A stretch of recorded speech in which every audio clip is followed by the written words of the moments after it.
Unquestionable, you are the Lord. Unquestionable, you are the Lord. Unquestionable, unquestionable, unquestionable, you are the Lord. Hallelujah. Unquestionable, you are the Lord. Unquestionable, Unquestionable, you are the Lord. hallelujah. Unquestionable, unquestionable, you are the Lord. You are unquestionable, everlasting Father. You are unquestionable, the unchangeable changer.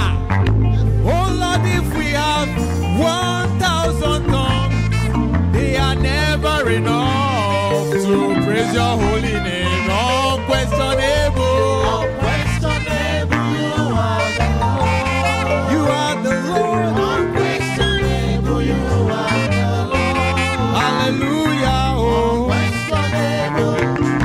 Unquestionable, unquestionable, you are the Lord. Oh, immortal God, invincible God, immortal God, how great thou art. Immortal God, invincible God, immortal God, how great thou art. You are the immortal God, invincible God, oh, immortal God, how great thou art.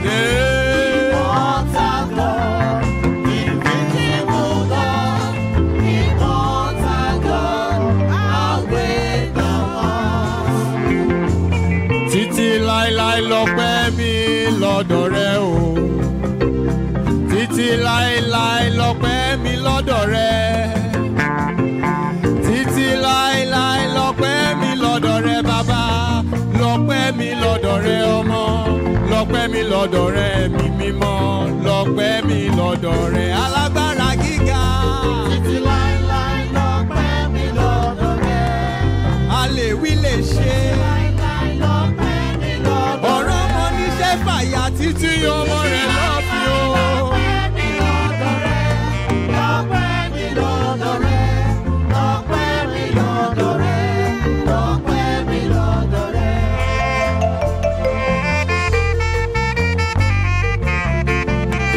For the Lord is good All the time, and all the time. the Lord is good.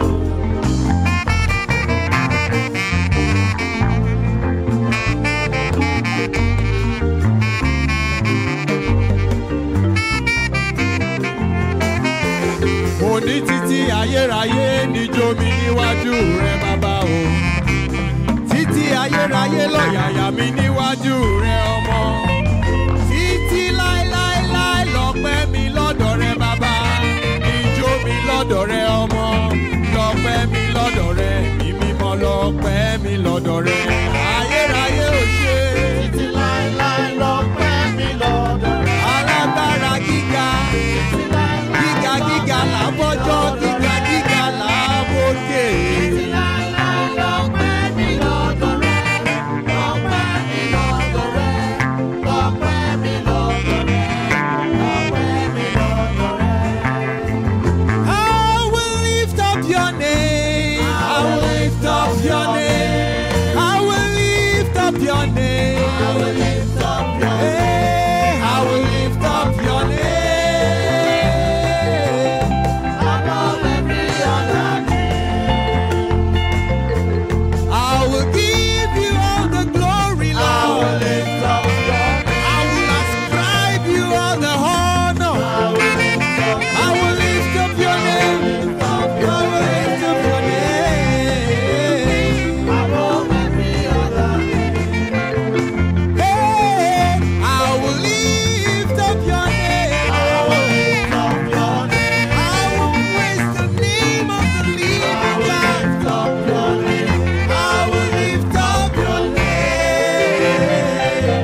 Hallelujah. Praise the Lord. Ẹ jẹ́ kí a gbàdúrà.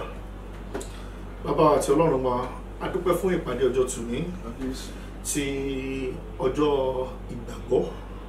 We have come into your banqueting hall. Your banner over us is love. Lord, this is the faith clinic. A lot of us are ill. We are diseased. Lord, we are losing faith. But we know when we come to your clinic, you are able to heal us. Baba said, heal us, O Lord, and we shall be healed. Lord, send faith unto us by your word in the mighty name of Jesus. Say the righteous shall live by faith. Lord, we pray every spirit of infirmity that is working in our life because of our unbelief, Lord, cast them out in the mighty name of Jesus. Amen. By your word, Lord, let every one of us restored unto our feet in the mighty name of Jesus. Amen. After today's faith clinic, will not remain the same. In Jesus' mighty name we pray. Amen. Amen. So we want to appreciate the name of the Lord for yet another wonderful time. This is the second half of the year, and we are looking at Do Not Pass Me By. It's a wonderful grace for each and every one of us to transit from the first half of the year to the second half of the year. It's not by power, not by might. It's not for just the good or the godly. It is because of the mercy of the Lord that we are not consumed. His compassion faileth not, they are new every morning. For the goodness of the Lord, that's why you and I, we are still alive. We are not better than those who have gone. It's not because we are better. It's not because we have given God anything. It's not because of our sacrifices. It's not because of what we have paid. It's just because of the price Jesus himself has paid. So today we are looking at Do Not Pass Me By. We are going to be considering our text from book of Genesis 18, 1 to 14. Genesis 18, 1 to 14. I will read from here. And the Lord appeared unto him in the plains of Mamre, and he said, and he sat in the tent door in the heat of the day. And he lifted up his eyes and looked, and lo, 3 men stood by him. And when he saw them, he ran to meet them from the tent door, and bowed himself towards the ground, and said, My Lord, if now I have found favor in thy sight, pass not away, I pray thee, from thy servant. Let a little water, I pray you, be fetched, and wash your feet, and rest yourself under the tree. And I will fetch a morsel of bread, and comfort your hearts, after that ye have passed on. For therefore are ye come to your servants. And they said, So do as thou hast said. And Abraham hastened into the tent unto Sarah, and said, Make ready quickly 3 measures of fine meal, knead it, and make cakes upon the earth. And Abraham ran unto the earth, and fetched a calf tender and good, and gave it unto the young man. And he hasted to dress it. And he took butter and milk, and the calf which he has dressed, and set it before them. And he stood by them under the tree, and he did eat. And they said unto him, Where is Sarah thy wife? And he said, Behold, in the tent. And he said, I will certainly return unto thee according to this time of life. And lo, Sarah thy wife shall have a son. And Sarah heard it, and in a tent door which was behind him. Now Abraham and Sarah were old, and were stricken in age, and it ceased to be with Sarah after the manner of women. Therefore Sarah laughed within herself, saying, After I have waxed old, shall I have pleasure? My Lord being also old. And the Lord said unto Abraham, Wherefore did Sarah laugh, saying, Shall I of a surety bear a child, which am old? Is anything too hard for the Lord? At the time appointed, I will return unto thee, according to the time of life, and Sarah shall have a son. Praise the Lord. Hallelujah. Today's faith clinic, we are considering something very important. We are looking at Do Not Pass Me By. A lot of people are dejected. They are feeling vulnerable. They feel the Lord has forsaken them. One thing you need to understand is God will never forsake anyone that trusts in him. Say, the name of the Lord is a strong tower. The righteous run into it and is safe. So as many that come unto the Lord, no one shall he by any means cast away. That is the word of God. And the word of God is not yea or nay, but the word of God is yea and amen unto everyone that trusts in him. So today we are looking at Do Not Pass Me By. What did our father Abraham, what did he do differently? Why is it that the move of God did not pass him by?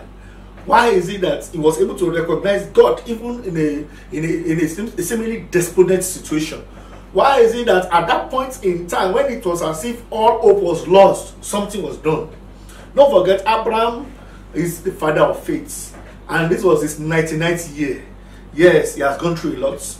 So for each and every one of you, I don't know whatever your situation is, and you're feeling despondent, you're feeling bad that, oh, I've served Lord all my life, I've put in so much, I've gotten very little.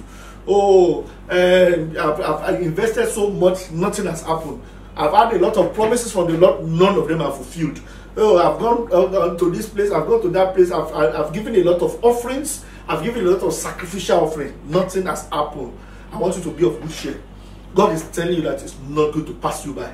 So if God is not going to pass us by, then we need to look, we need to glean understanding from this passage, because there are a lot of salient truths that are loaded in it. One of the first things we need to understand is that he said, and the Lord appeared unto him in the place of Mamre, and he sat in the tent door in the heat of the day. God appears to every man at the heat of the day, when everything seems to be very hot, very unpleasant, very, very hot, and it's as if things are not going to work out. But this man was able to recognize the revelation of God, the manifestation of God. A lot of us don't understand it when it's passing by, and that's why we can't take advantage of the fullness of the manifestation of God. So that's why the revelation of God looks so ignominy to a lot of people. God has passed by their house and they didn't know. But this man was able to recognize God when he appeared unto him in the heat of the day. When the Lord is appearing to you today, do you know him? Can you see him? Can you recognize him? God is passing by your house today. A lot of people, God has appeared to them in the form of an angel, in the form of a beggar, in the form of an old man, and they have lost their experience. Someone very close to me said she was passing through a popular bus stop, and a blind man came to him, give me money, give me money. And when she was about bringing the money out, the blind man said, give me 15 naira, give me 15 naira. This was in the 80s. She herself was a student, and she was coming from the choir rehearsal. And the person was telling him, give me 15 naira, give me 15 naira. And she looked at it, does a beggar have choice? She even wanted to bring out 10 naira, but the person said, give me 15 naira, give me 15 naira. Just look at him that this person is not serious. And she did not accede to the demand. All of a sudden, now had a dream. She had a dream that, and in the dream, they were telling her that make sure you do good, just like Abraham, your father, did, and he did good to the angels. And when she heard that in the dream, she knew what it meant. And when she woke up, she felt very bad on that day. She started crying that, oh, I've missed the move of God. There was also a folklore that a man was preparing a big party. God told him, I'm going to visit you. That the first person came as a blind man, sent them away. That I have a big guest today. Please don't come. This is not the days for beggars. The next person came as a blind man, sent them away, because he was expecting a big guest. Who is the big guest? God. But at the end of the day, three different types of beggar came to him, but he sent them away because he was waiting for a good Lord. Unfortunately, he has missed his blessing. That will not be your portion in the mighty name of Jesus. Amen. So, then on to the Apostle speak now tonight declares knowledge. Every day God appears to us. If you can't do good to those people that you can see, don't be waiting for a God that you cannot see. Abraham has learned as a human being to do good to everybody. And that's why when he saw God, he knew that this is someone to do good. And because of that, they said Abraham ran. And he lifted up his eyes and looked, and lo, 3 men stood by him. And he saw them, and he ran to meet them from the tent door and bowed himself towards the ground. Can you see what Abraham did? Everyone that has a heart to do good will follow after good. God tells us that people have a motivation inside of them. You need to ask yourself, what am I motivated to do? What is inside of me? It's what is inside of you that you have a heart to do. You find out that some people have motivation to drink, some people have motivation to go to church, some people have motivation to go to club. You need to know what is inside of you. That is what you'll be interested in doing. That's why it's difficult for some people to do some things, because they don't have it inside of them. Whatever is in a heart, in a man's heart, that is what he is. As a man thinketh in his heart, so he is. So you need to ask yourself, what am I made of? What's the content of my heart? What am I interested in doing? If you are not interested in things of God, then the things of God cannot come near you. You cannot come near them. You cannot also look for the things of God. So Abraham ran after them. Immediately he saw these three men, ran after them and bowed himself before them. He didn't only wait, he ran. Abraham was a God chaser. He recognized God. Can you recognize God in everything?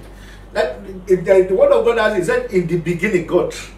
Once your life does not begin with God, then it's difficult to see God in everything. A lot of people start their day without God. They start their week without God. They start the new month without God. Even the second after New Year, they have not called God into their journey. And how can they locate Him when they see Him in the day? That's why a lot of people have not seen God in their journey.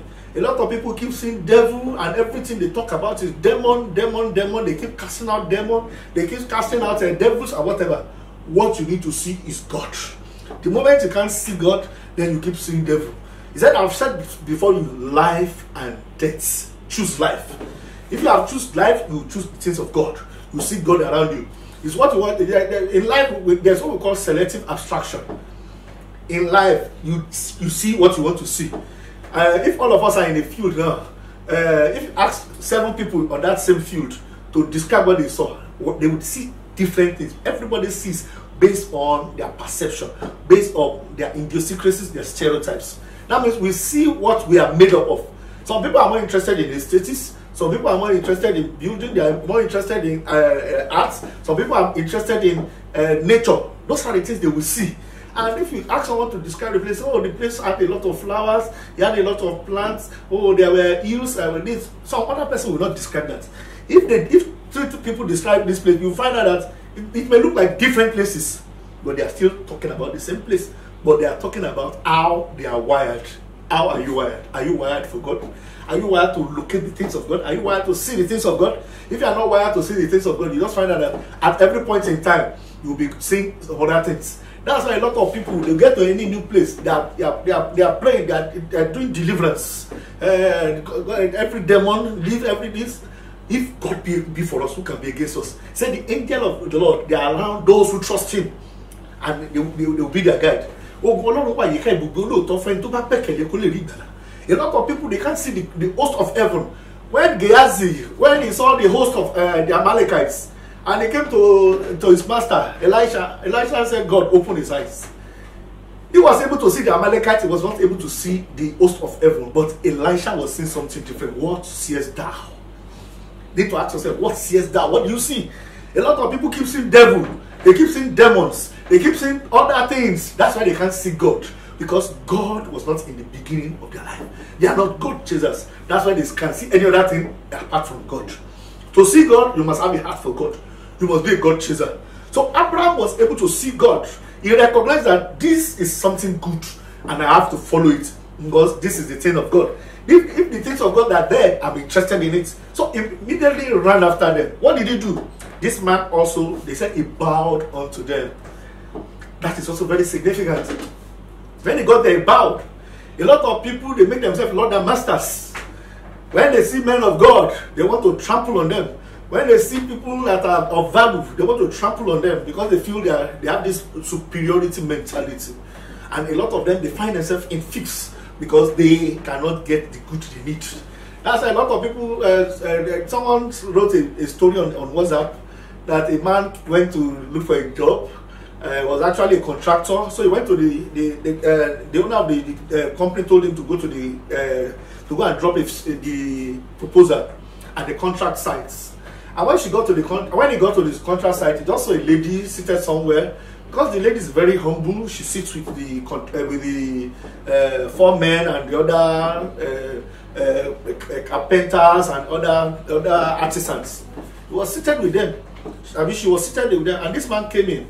They said, hey, oh yeah, you come and buy donut for me and minerals.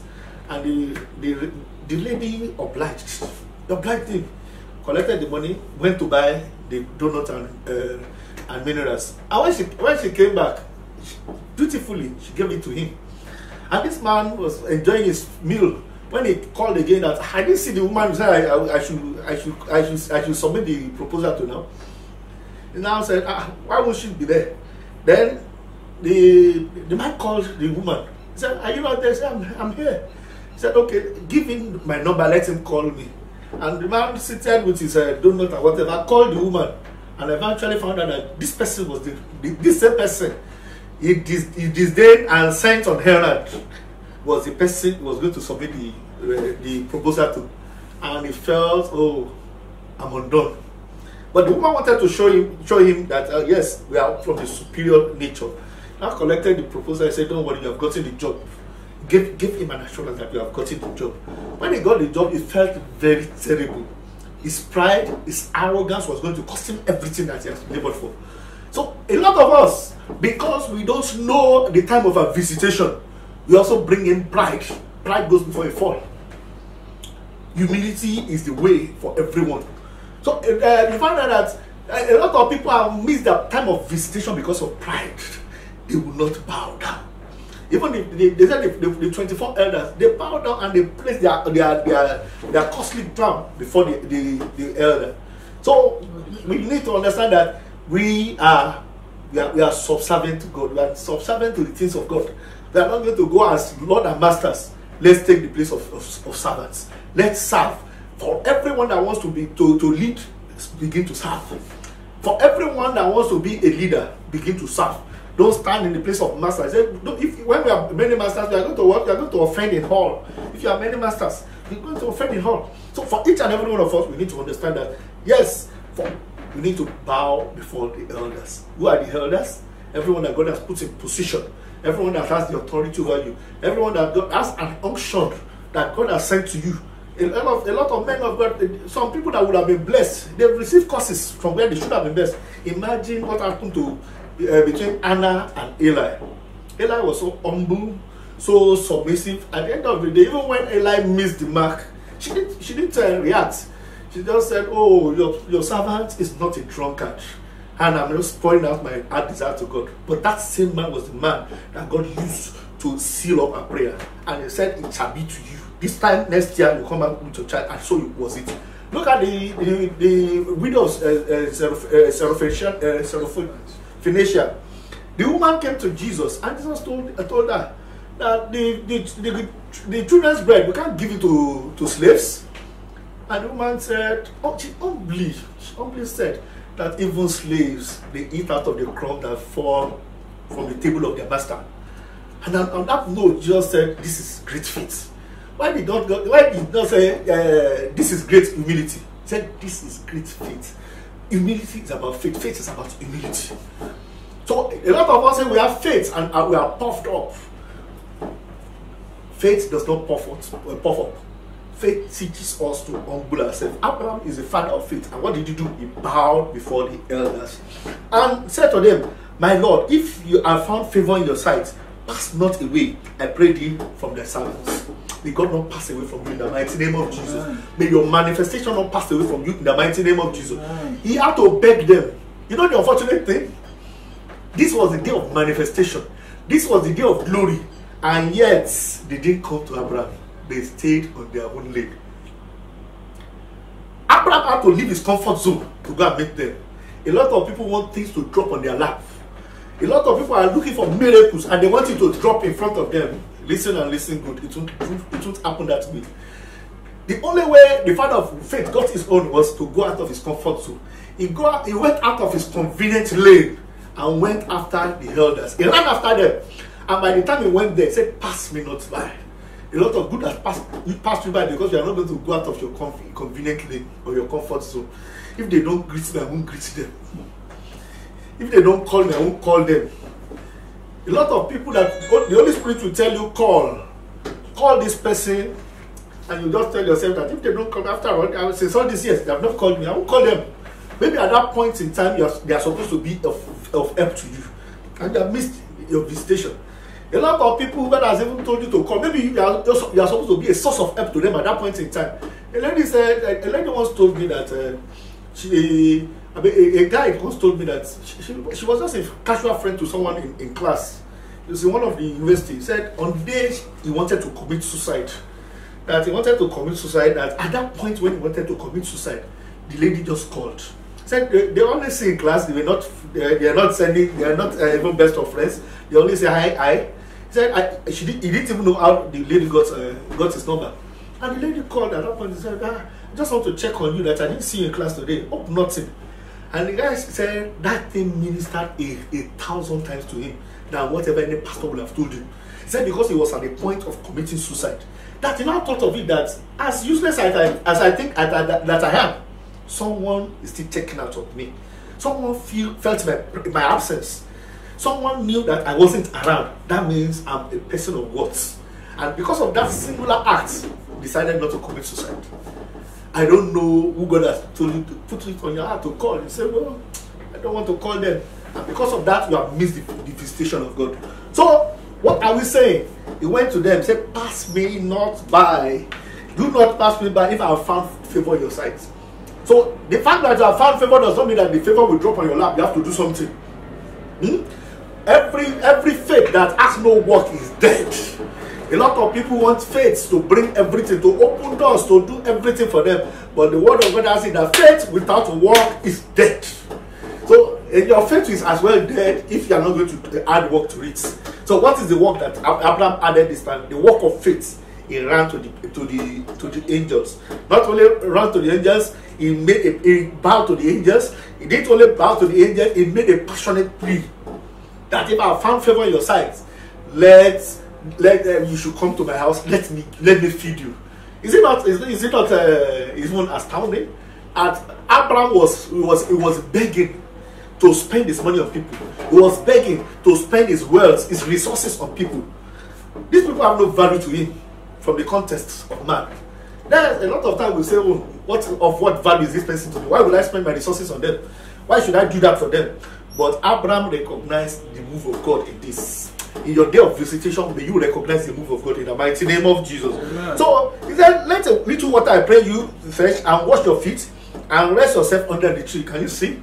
Abraham was mindful of their predicament.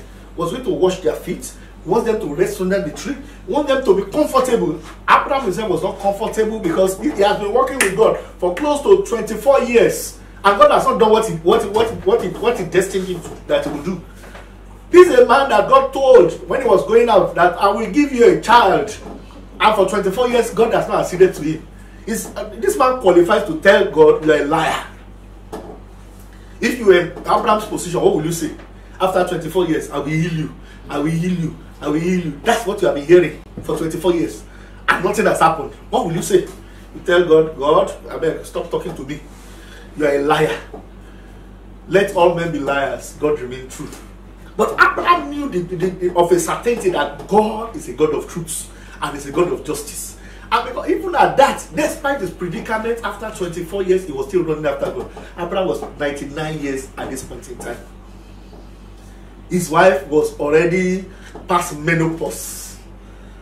Listen and listen good. Someone said something that, yes, they may call it menopause, but it's not menopause, menostop. It is only menopause. Anything that has been paused can be played.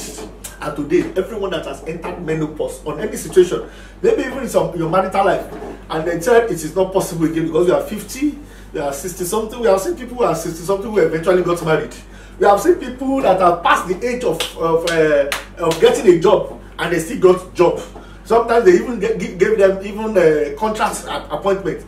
Whatever way your visitation seems to have passed you by, I said today, the God of second chance is visiting you in the mighty name of Jesus. Even if you are seemingly dead, if anything is dead in your system, because you have decided to chase God today, to be a God chaser, because you are going after God and you are going after Him with humility, I say today, God will visit you mightily in the mighty name of Jesus. Your visitation will be clear to everybody that for truth, God has visited this man in Jesus' name. Amen. So what are we saying? He said, I will fetch a morsel of bread and comfort you and your hearts, and after ye shall pass on. For therefore ye are come into your servant. And they said, so do as thou hast said. He said, for this reason you have come, that I should feed you. Have you recognized those who are supposed to feed around you? Have you recognized those who are supposed to do good around you? I will recommend those people. A lot of people say, I don't have anything. Not having anything will not allow you to have anything. The little you have, extend a hand of mercy. A lot of us we are expecting God to do so much, but we are not doing any little. Say, I don't have anything. God told me some years back, He said, not having will not allow you to have.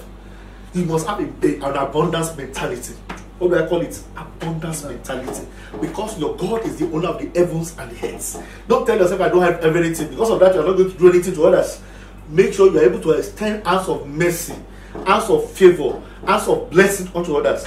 And that is the source of your own blessing. A lot of people are not blessed because they can't bless anybody. Your life has never blessed anybody. You have let, even ordinary to say, bless you, sir. You have never said it before. You have never made anybody happy. Has anybody come to you that, oh, you just said this thing that day, it was just so timely. You called me and it was so timely. That boy could retrace what that lady did. That lady, till date, he doesn't know the lady's phone number. He doesn't know, in fact, he has left that school. He doesn't know anything about the lady. But that singular act that the lady did, that at the point when he was going to commit suicide, that lady called and said, oh, I didn't see you in class. I just said I should check on you. And that act went a long way. What is the act of mercy that you have delayed, that you have not done? So your life is supposed to act to be an impartation to everybody. The blessing that God gave Abraham at inception, He said, your life shall be a blessing unto others. He said, by your name, everyone shall bless themselves. So why are you a descendant of Abraham and you have nothing to bless others? Your words can be a blessing. Your visitation can be a blessing. Your resources can be a blessing. Sometimes you even have clothes that you are not using that are so good that others will be able to use. You are not giving. Sometimes you just put them in the dustbin. There are a lot of things that you have. You never recognize that you have abundance of all things, but you are only looking at those things that you don't have. But the things you have is a doorway to those things which you don't have. So you have, if those things you have, trade them for those things you don't have. By the time you begin to trade them, you find out that God is good unto you. Don't look at only the rich. Only the rich to give. You have something to give. And when the woman went to the prophet's wife, he went to Elijah. He said, "No, my husband is dead. They are going to take my children away because of the debt." He said, "What do you have?" He said, "I don't have anything." Then, if you don't have anything, you don't qualify for blessing. If you don't have anything, you don't qualify for blessing. You say, "Oh, I have a little oil." That oil that you display is enough. That oil that is despised is enough. That oil that you feel is a little, that is too little, is enough. So, and after she brought the oil, she began to pour. She said, gather vessels, not a little. And she began to pour. The oil was answering to the number of vessels that she was able to provide. And at the end of the day, when they said there was no more vessel, that's when the oil stopped. Listen and listen. Good. You are the one that stopped the blessing of God because you are not going to pour it out. If you keep pouring it out, it will keep multiplying. If you keep pouring out, you keep multiplying. You are the one that stopped it because you stopped pouring. So today, begin to pour. Pour into others. Pour into everybody around you. You find out that the blessings of God make it rich and add some sorrow to it. It is the one that make it rich. So there is one that scatters and yet increase. There's one that will towards more than his need, and yet to lack. You will not lack in the mighty name of Jesus. Abraham can also tell himself that if I give these people my food now, I will not have anything again. But Abraham had an abundance mentality that as I give, I will be replenished. As I give, I will be to go more. Remember that Abraham was an ex-man. You know, all these cattle, they reproduce maybe once a year or twice a year, at most 3 times a year. You know how long it takes for a cattle to reproduce. So if he gives 2 out or 3 out, that means he's waiting for another 6 months or 9 months to be able to replenish them. But he wasn't thinking that way because he has abundance mentality. Now my God can supply my needs according to his riches in glory. If you think like the typical man, you find out that you have nothing to gain. At the end of the day, the mercy of God will pass you by. The visitation of God will pass you by. The manifestation of God will pass you by. You need to keep having the abundant mentality. And Abraham hastened into the tent unto Abraham and said, Make ready quickly 3 measures of fine meal, knead it and make cakes upon the hearth. This man went to the wife. The wife did not even ask him, You just come and say, make ready. Did we discuss that we are having visitor? Why didn't you tell me before? If it was your husband that told you that, oh, and you say, hey, that's how every day you make ready, every day you make ready. Don't you know that we are still going to have a tomorrow? You want us to finish everything today? That's what a lot of women will say. But Sarah did not argue. Sarah just went ahead, did what she was supposed to do. Are you such a woman? Or you're always looking at, oh, supply my own first. Everyone that I've known in the scriptures that have gotten blessings from the Lord, they did for others before God did for them. Look at the woman of Shunem. She was a wealthy woman, very wealthy. And she by experience was able to notice that Abraham, this Elijah that was passing by, that's 2 Kings 4. Finally, that woman was able to notice that this man is a man of God that passes by every time. And he told the husband, he said, let us make a small room. Let's put a bed there. And let's put in a table there. And even a candle for him to live there. So that he will enjoy himself. And as he was doing it, and he was doing that, Elisha was wondering, which kind of woman is this? Why is she so careful for us? Why is she doing all this because of us?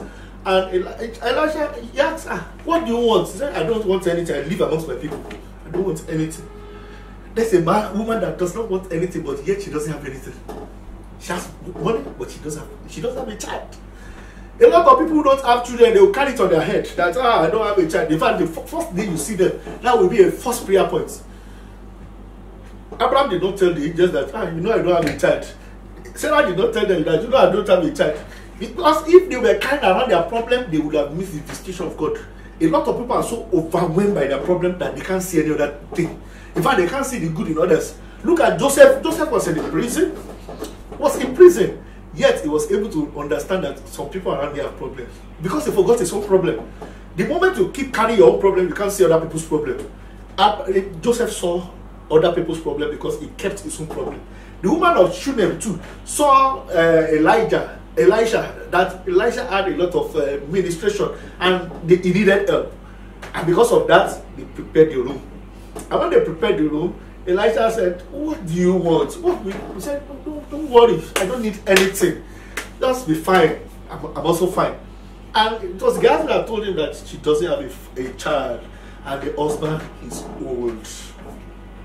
That was the crux of the matter. And Elisha gave the word of God. He said, by this time next year, you have a child. He said, do not lie to me. She wasn't interested. He said, do not lie to me. But because Elisha was a man of God, he spoke by the unction of the Holy Ghost. And God backed up his word because his word is God. And today, I speak to every one of you. Whatever you so desire, because you have gone out of your way to do unto others, I say God will do unto you what you cannot do in the mighty name of Jesus. Amen. The Lord of visitation will visit you mightily in the mighty name of Jesus. So, what did he do? The woman of he said, this time they said we have a child, and she had a child. And that will be your portion in the mighty name of Jesus. Amen. So what are we saying? This angel of God, they were there. And after eating, they said he brought out the best of the calf. And Abraham ran into the head, fetched a calf tender and good, and he gave it to the young man. And he hastened to dress it. And he took butter and milk and the calf which he has dressed and set it before them. And he stood by them under the tree and they eat. That was his satisfaction, that he was able to give them the best of best. He gave them royal treatments. What are you bringing to God? Are you bringing the things that that are not useful to you? Even a lot of people bring themselves when they are old, when they are useless to God. Are you going to serve God with the best of your strengths, with the best of your imagination, with the best of your wisdom, with the best of your cognitive abilities? Are you going to serve God with the best of your all? Are you ready to bring the best and the best unto God? You are not going to bring crumbs unto God. God is not God that accepts crumbs. God is a God of the heads, the owner of the heavens and the heads. So you can't bring anything to him. And when he offered the best of the best, after the angels they have eaten and they have drunk and they were filled up, what was the question they asked? They said, where is Sarah, your wife? Where is Sarah, your wife? That's very instructive. That day was the day of manifestation, the day of visitation. But don't forget, day of visitation will not come if they have not done what they ought to have done. So what did they do? Abraham was able to recognize. He understand the move of God. He ran after God. He went out of his comfort zone. He sought after God. He bowed before the angels. He reverenced the move of God. Then he gave them the best of the best from whatever he had. That was when they asked, where is Sarah, your wife? That Sarah was the thing. That was the essence of their leaving the heavens to come and visit them. So when they called Sarah and they told her that by the time of life, this time next year, you are going to have a son, as the Lord lives and the Spirit lives. By this time next month, everyone that's looking for the fruit of the womb, I say, God shall visit you mightily in the mighty name of Jesus. Amen. Whatever be that you are looking out for, before next faith clinic, God will answer speedily in the mighty name of Jesus. Amen. Everything that you have seemingly lost, God will restore in sevenfold in the mighty name of Jesus. Amen. Everyone that their health has failed, I say today, the Lord Jehovah Rufika, the Lord that is able to heal, the Lord that is able to turn around every system in your body, I say today, God will heal you in the mighty name of Jesus. He said he knows all my body parts that are yet imperfect, and today, daily he renew them. I said God will renew your life in the mighty name of Jesus. If there be any generic illness that has been there from ages, I said today, I command as the Lord, as the oracle of the Lord, that sickness is taken away and burned by fire in the mighty name of Jesus. I said the hand of God shall speak to your situation in Jesus' name. If there's anything that has finished up in your life, I said today, God will replenish in the mighty name of Jesus. For as many that are looking for a job, that have gone and nothing has worked out for them, I said today, things will begin to work out for you in Jesus' name. If your business has gone down and everything has turned into confusion, I said today, the mercy of God will speak concerning your situation in Jesus' name. So when he said, where is Sarah, your wife? He said, he's in the house. And he said, this time next year, it will happen. And as according to their word, it did happen. So regardless of whenever you are becoming, they didn't say, oh, Sarah, like the normal human being, said, oh, will it happen to me when I've actually reached menopause? My husband is also no longer a human being. He's not even producing sperm. That is when God wants to visit. He said, is there anything impossible with the Lord? For with men, nothing may be possible. But with God, all things, by the tenor of that word, all things are possible. So for you, whatever you have deemed impossible till today, I said, in the grace of God, to see possibility, God will grant unto you in the mighty name of Jesus. Amen. All those things that have been hitherto impossible, God will make possible to you today in Jesus' name. Amen. So, what God is saying, where is Sarah, your wife?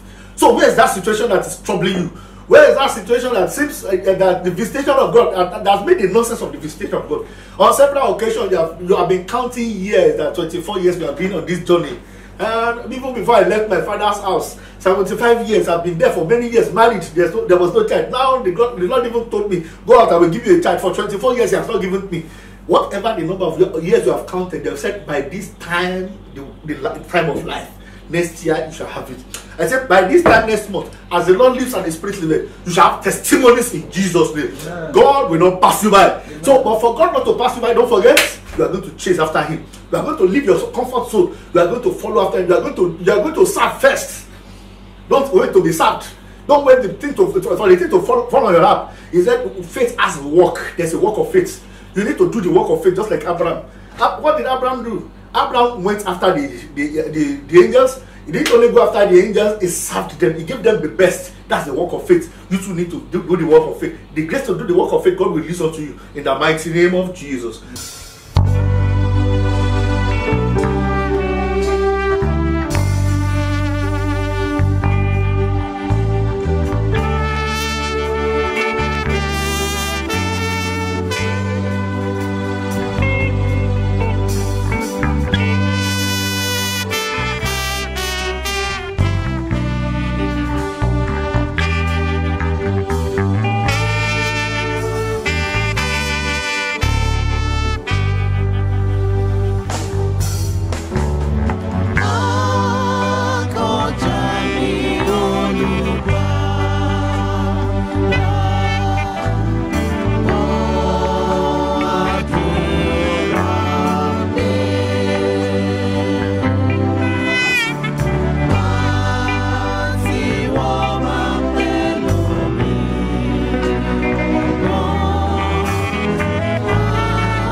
Let us pray. Our Father and our God, we want to appreciate you for this faith clinic because of what you have done amongst us. I know you have done greater things. So what eyes have not seen, what ears have not heard, what has not entered any heart. Wonderful thing that you have prepared for those who love you. I say for everyone that has come for this faith clinic, Father, meet them at the point of their need in the mighty name of Jesus. As you live, as your spirit liveth. Lord, I pray for everyone that their situation is similarly dead.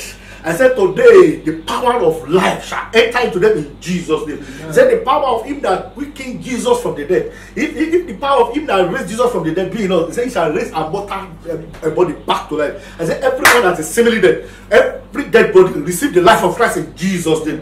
The power that quickly let it enter into you in the mighty name of Jesus. Every dead thing, dead business, dead family, dead relationship, I said they receive life in Jesus' name. From this moment, everyone that's similarly barren, every womb that they have called barren, I said to thee, receive life in Jesus' name. Receive your own child in Jesus' name. Everyone that is sick, I speak unto those illnesses because they have ears. Say the strangers shall hear my voice, and with trembling they shall fade out of their close places. Every stranger in your body, every stranger in your system, I say get out in the mighty name of Jesus. I say the power of the Holy Ghost, the power of Trinity, the power of resurrection that collect those things that are not as if they are. I say we call life into your system in Jesus' name. Receive the life of God. From this moment, everything that you have lost, I say is sevenfold. God will restore every good blessing that you have lost in the mighty name of Jesus. I say from this day, there shall be visitation. God shall visit you wonderfully. There shall be great manifestation. In Jesus' mighty name we pray.